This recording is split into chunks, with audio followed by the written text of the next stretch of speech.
සුබ දවසක් වේවා දුවල පුත්තයි දුවේ පුතේ ඔයාලා හැමෝටම ෆ්‍රැන්ක්ස් කතා කරන්නේ ඔයගොල්ලන්ගේ ICT ක්ලාස් එකේ. අපි මේ ඔයාලගේ දෙවෙනි චැප්ටර් එක බලමු. ටියුට් එක අතට ගන්න. ටියුට් එක අරගෙන බලන්න. ඔයාලා කරලා තිනවා නම් අපි බලමු. කරලා නැත්නම් කවුරු හරි දුවෙක් පුතෙක් අපි මේ මම කරගෙන යන විදිහට කරගෙන යමු. හරි. එහෙනම් අපි දෙවෙනි චැප්ටර් එකේ තියෙන්නේ computer hardware terms word search නේද? hardware devices වලට අදාළ වචන මේ box එක ඇතුලේ තියෙනවා. මේකෙන් තෝරලා ලියන්න තියෙන්නේ. right. දැන් පුංචි දුවල පුතාලා බලන්න ලියලා තියෙනවද කියලා මෙන්න මේ වගේ පහලින් පෙන්නලා තියෙන විදියට හොයාගත්තද කියලා ඔයාලා. මොනවාද මේ තියෙන words? computer, mouse, speakers, software, mousepad, microphone, CD, monitor, keyboard, printer. මෙන්න මේ විදියට පුංචි ඔයාලට හොයාගන්න පුළුවන්ද උනාද කියලා බලන්න. මේ වගේ අපි හිතමු අඩුම තරමේ words පහක්වත් මේ box එකෙන් හොයාගන්න පුළුවන්ද කියලා මේ characters වලින්. එහෙම වුණා නම් හොඳයි. හොයාගන්න බැරි වුණා නම් දැන් මේක අපි කරාට පස්සේ දැන් චුට්ටක් check කරලා බලන්න. දැන් ඔබට පෙනේවි තියෙනවා කියලා. right. අපි ඊළඟ exercise එකට යමු. Guess the place where computer are used. hari පළවෙනි එක teachers use computer in. teachers ලා computers පාවිච්චි කරන්නේ school වල schools. hari officers use computer in office. නැත්නම් officers office වලත් අපි computers පාවිච්චි වෙනවා. doctors use computer in hospital. එහෙම නැත්නම් hospitals. bankers use computer in banks. the last one is shopkeeper use computer in coffee shop or shop. නේද? right. එහෙනම් ඒක චූට්ටක් හිතලා දාන්න ඕනේ, හිතලා පුරවන්න ඕනේ. අනිත් ඒවත් මං හිතනවා එක්සර්සයිස් එක කරලා ඇති කියලා. එහෙම කළා නැත්නම් දැන් මේක බලාගෙන මේ ස්ලයිඩ් එක බලාගෙන මේ ප්‍රසන්ටේෂන් එක බලාගෙන ඔයාලට කරන්න පුළුවන්. හොඳයි. Choose the correct answers and fill in the blanks. තෝරන්නලු නිවැරදි ආන්සර් එක මේ හිස් තැනට. හරි. අපි බලමු මොනවාද මේ answers කියලා. The keyboard is used for typing words which can be seen on the monitor. එහෙනම් පුතේ මෙතන තියෙනවා is used for typing words. වචන අකුරු type කරන්න අපි පාවිච්චි කරන්නේ mouse එකද keyboard එකද? අනිවාර්යෙන් දන්න ඔයාලා මොකද පාවිච්චි කරන්නේ? keyboard එක. Alphabet keys have alphabet A to Z. Alphabet or numeric. එහෙනම් A to Z alphabet order එකට තියෙන්නේ අකුරු නේද? alphabet එක හෝඩිය. එහෙනම් මෙන්න මේ A to Z English alphabet එක. එහෙනම් අපි මෙතනද දාන්නේ alphabet කියන එක. 0 to 9 කියලා තිබුණා නම් අපිට දාන්න තිබුණා numeric කියන word එක. right. තුන්වෙනි එක the arrow keys are used to move the cursor. keyboard එකේ arrow keys අපි පාවිච්චි කරන්නේ පුතේ cursor එක move කරන්න. keyboard arrow keys පාවිච්චි කරන්නේ අපි cursor එක move කරන්න. මෙතන තියෙනවා පුතේ වචනයක් the keys කියලා. එහෙනම් අපිට arrow keys තමයි පාවිච්චි කරන්න පුළුවන් වෙන්නේ. right. fourth one, we use enter key to move the next line. එහෙනම් අපි word වල මොනවා හරි පැරා එකක් type කරලා line එකක් type කරලා ඊළඟ line එකට ටයිප් කරන්න අපිට ගන්න නම් අපි කර්සර් එක පල්ලෙහාට ගන්න නම් අපි කොහොමද ගන්නෙ කීබෝඩ් එකේ enter key එක press කරලා තමයි පහලට ගන්න. හරි. The last one, backspace key erase the letter the cursor. Right. Key erase the letter using the cursor. Right. Cursor එක පාවිච්චි කරලා අපිට backspace key එක පාවිච්චි කරලා erase කරන්න පුළුවන්. මේ දෙකම හරි delete එකනොත් අපිට erase කරගන්න පුළුවන්. right to left erase කරනවා backspace එක, left to right erase කරනවා නම් delete එක පාවිච්චි කරලා අපිට erase කරන්න පුළුවන් වෙනවා. අපි type කරලා තියෙන මොන හරි character එකක් හෝ word එකක්. හරි. එහෙනම් මේ ටික කියලා දෙන්න නම් වෙලා යන්නේ නැහැ. ඔයාලා පුරවලා තියනවා නම්. right. එහෙනම් පුරවලා නැත්නම් අමාරුම තැනක් තිබුණොත් presentation එක දැන් මම ඉගෙනුවට පස්සේ පුරවගෙන යන්න තියෙන්නේ. හැබැයි exercise එක කලින් කරොත් තමයි ඒක සාර්ථක වෙන්නේ. එතකොට අපිට බලන්න පුළුවන්, දැනගන්න පුළුවන් අපිට මොනවද දන්නේ නැත්තේ, අඩුපාඩු මොනවද කියලා. right.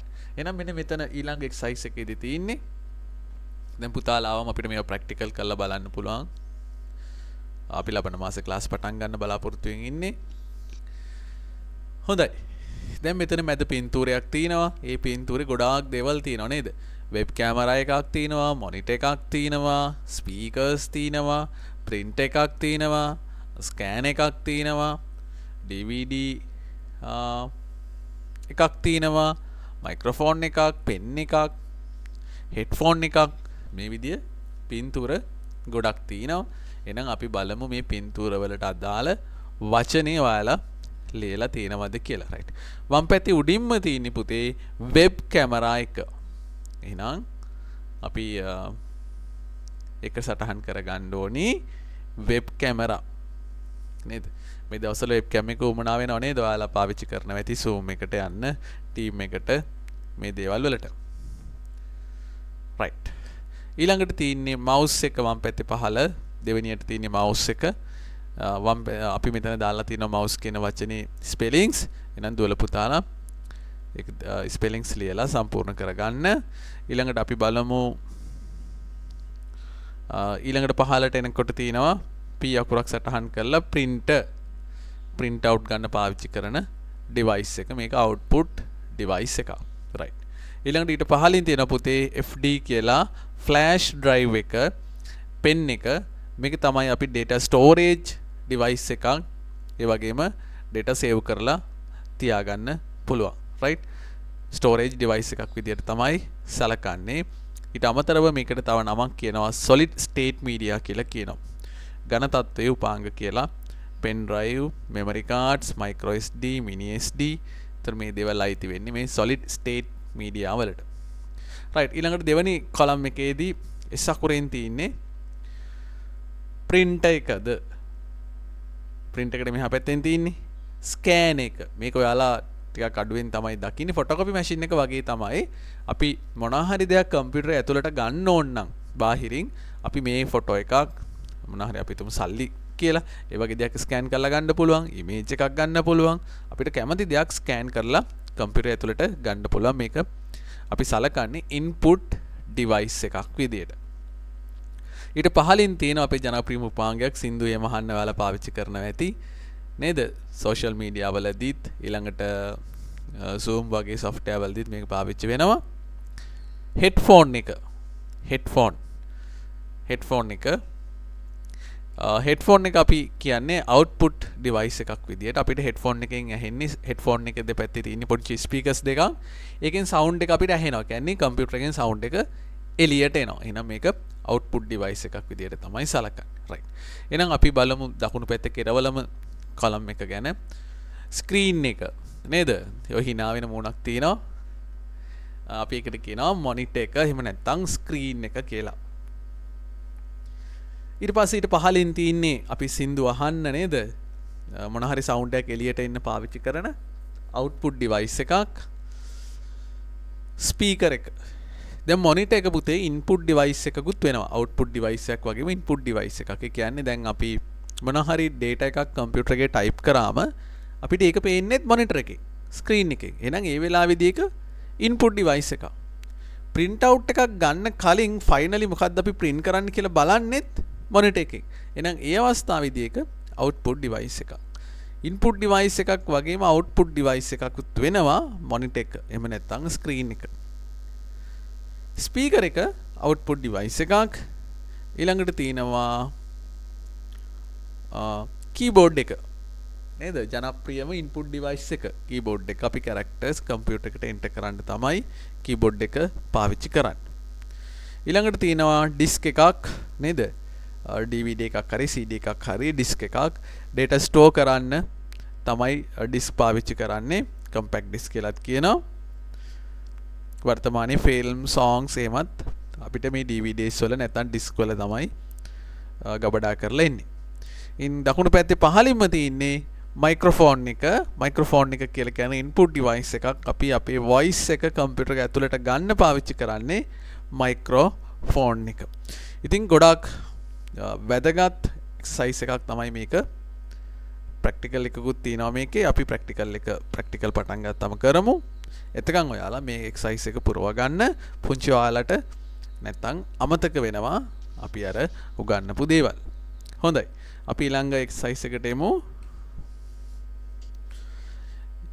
Use of computers match the pictures to the labels. Labels වල තියෙන pictures match කරන්න කියලා කියනවා. බලන්න ඔයාලා match කරලා තියෙනවා හරිද කියලා. නේද? මොනවාද තියෙන words? Education, draw, watch, play, medicine, defense, music, business, transport, internet.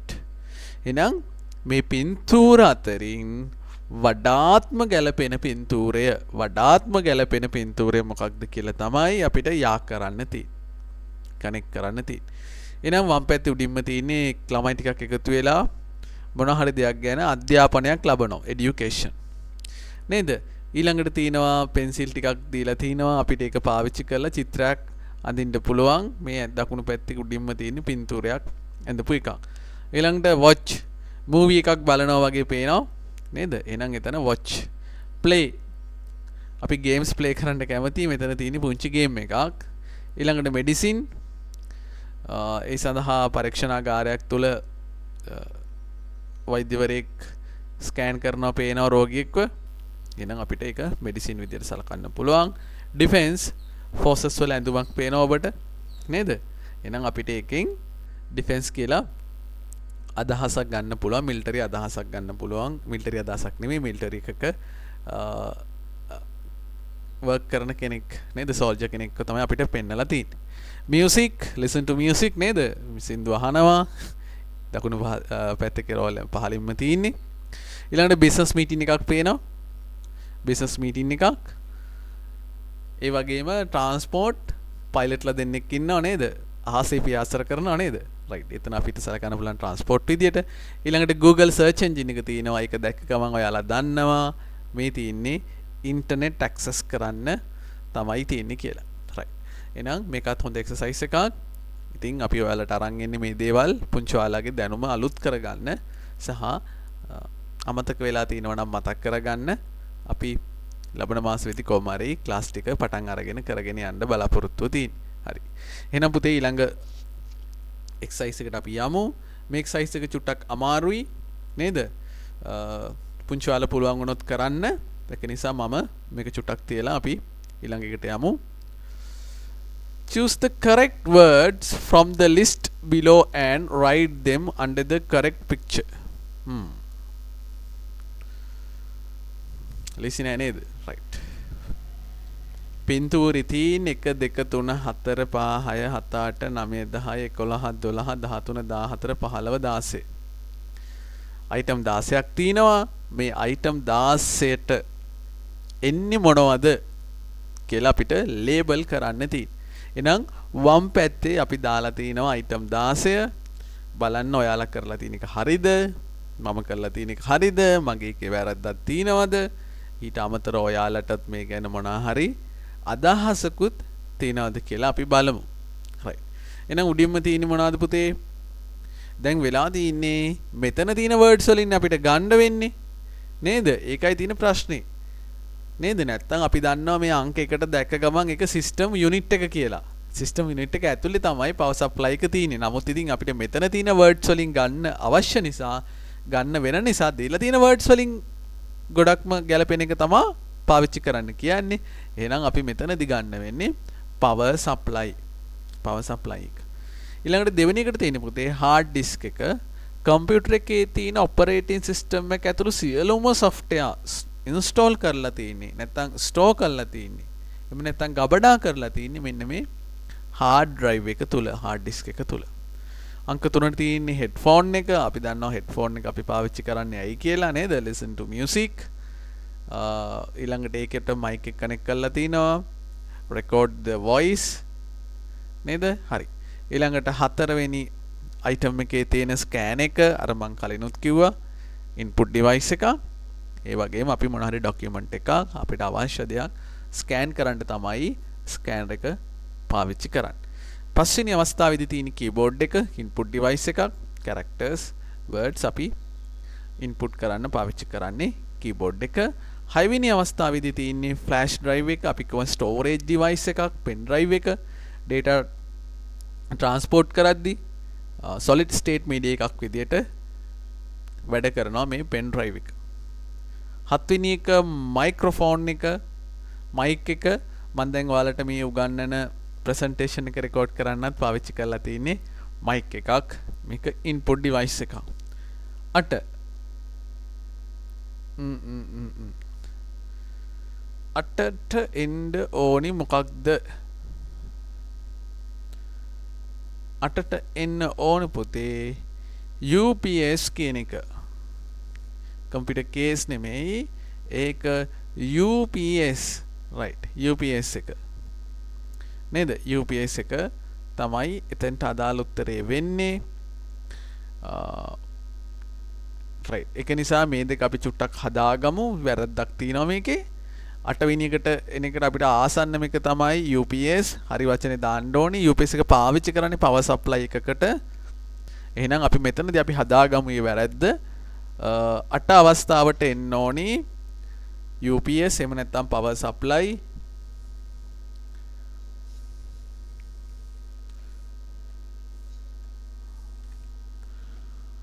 right. UPS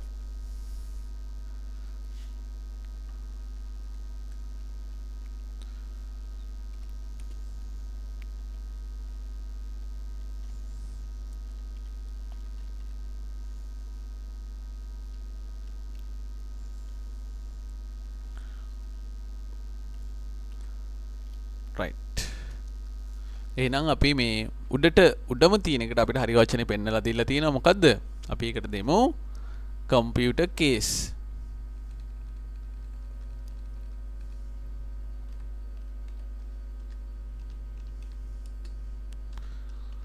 මම capital වලින්ම දැම්මා අඩුපාඩුවක් නිසා එක typing mistake එකක් හින්දා. right. ඊළඟට පුතේ තියෙන්නේ 9 වෙනි එකේ DVD burn එකක් නැත්නම් DVD ROM එකක්.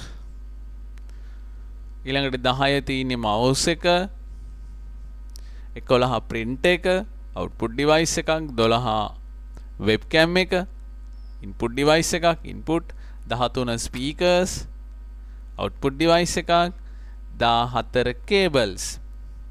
නේද? different types of cables. cables කීපයක් එතන පෙන්නලා තිනවා. computer එකේ අපි power supply වලට cable පාවිච්චි කරනවා, data transmit වලට cable පාවිච්චි කරනවා. ඊළඟට තියෙන්නේ පුතේ monitor එක අංක 15.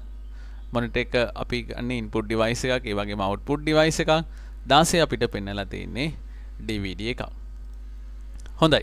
එහෙනම් පුංචි දුවල පුතාලා මේ එක්සර්සයිස් එකත් හොඳට කරන්න කල්පනා කරලා ඔයාලගේ අදහස් තිබුණොත් මොන හරි නොතේරෙන තැනක් තිබුණොත් අදහසක් තිබුණොත් group එකේ කමෙන්ට් එකක් දාන්න. එහෙනම් හැමෝටම බොහොම ස්තුතියි. පරිස්සමින් ඉන්න.